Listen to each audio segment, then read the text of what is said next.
Rover LR4, a supremely capable off-roader made to go anywhere and do anything. Inspiring, really, which is why it's sad most LR4s wind up here. In a world dominated by road-tethered crossovers, the LR4 bucks the trend, possessing legitimate off-road credibility.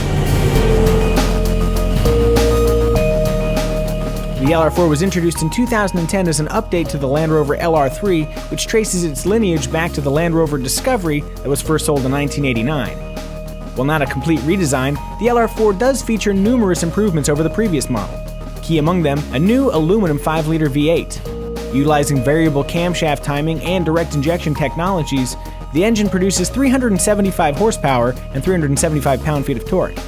Interestingly, the same engine also powers the Jaguar XF sedan, but for Land Rover duty, it has a deeper oil sump for driving at extreme angles, and they've waterproofed the belt drives, AC compressor, alternator, power steering pump, and starter motor. Power is sent to the standard four-wheel drive system via a 6-speed automatic transmission that busts out super smooth shifts. The LR4 can tow around 7,700 pounds, and 0 to 60 acceleration takes 7.5 seconds. Not bad for a vehicle with a curb weight of nearly 3 tons. Fun fact, the LR4's gross weight of 7,143 pounds means it's classified as a multi-purpose vehicle, so it's not subjected to the luxury tax. Tricky. All that heft helps with taxes, but not with fuel economy. Expect 12 miles per gallon in the city and 17 miles per gallon on the highway. So despite its 23-gallon tank, you might want to bring a jerry can or two if you're headed out to the desert. There's no doubt the LR4 is meant to be driven to remote locations. There's a 2-speed transfer case, locking center differential, optional locking rear differential, and look here.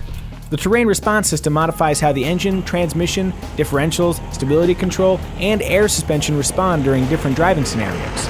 There are 5 different settings, including snow, sand, mud, rock crawling, and the comparatively dull general driving. One cool feature is the new sand launch control that allows very little wheel slippage, helping to prevent you from digging the LR4 up to its axles in sand. Also cool is the air suspension. Access mode lowers the LR4 by 2 inches so Grandma or the Keebler elves can board more easily. Then there's off-road mode, which raises the LR4 more than 2 inches, creating 9.4 inches of ground clearance. Even with all that capability, most LR4s won't be driven anywhere cooler than Trader Joe's or a John Mayer concert. So how does it drive on the road? It drives better than the LR3 it replaces. It's got a nice smooth ride, the turning radius is a decent 37.6 feet, it accelerates quickly, and it decelerates nicely.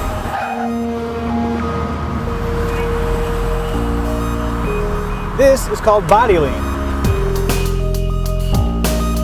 This is dive, and this is squat. All the excess body motion is kind of fun, but not for the right reasons. Something else we've noticed, if you enter a corner a little too eagerly, the stability control system won't just correct for oversteer and understeer, it will slow you down if it deems your speed too ambitious. Here, let me show you. The throttle is floored. The system's kind of a buzzkill, but it's also trying to keep all of this mass rolling down the road instead of flipping down the road. So who are we to complain?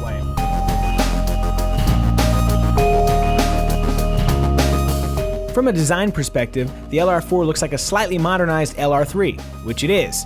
The asymmetrical tailgate carries over, but is now flanked by LED taillights. In front, the bumper now features air deflectors that smooth airflow around the front tires, reducing front lift. 19-inch wheels are standard, with 20s optional. And if you're motivated, you can probably cram 26s under there, but please don't. Inside, the interior features a simplified instrument panel with fewer buttons and more soft-touch surfaces. 5-passenger seating is standard, while a 3-row 7-passenger option is offered for $1,100. Fold all the seats, head to IKEA, and you'll have a flat 90.3 cubic feet to work with.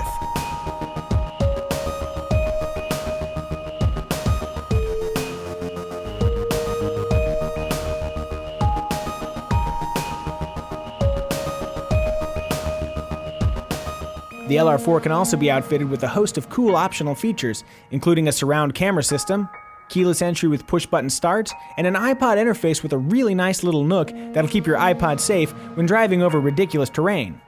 There's also a nav system with an intuitive interface and an optional 480-watt, 14-speaker Harman Kardon audio system, in case the standard 9-speaker Harman Kardon unit isn't dazzling enough for you. Base price for the Land Rover LR4 is $48,100. Load it up and you can spend more than $60,000. For a few thousand more, you could drive the Lexus GX460, or for an extra 10 grand or so, you could drive a Mercedes-Benz GL450. For the money, we think the Land Rover LR4 is a solid contender.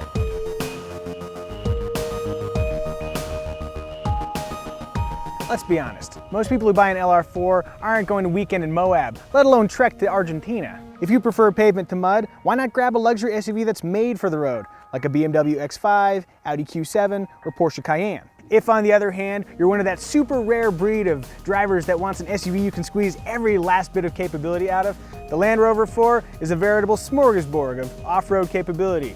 Dig in.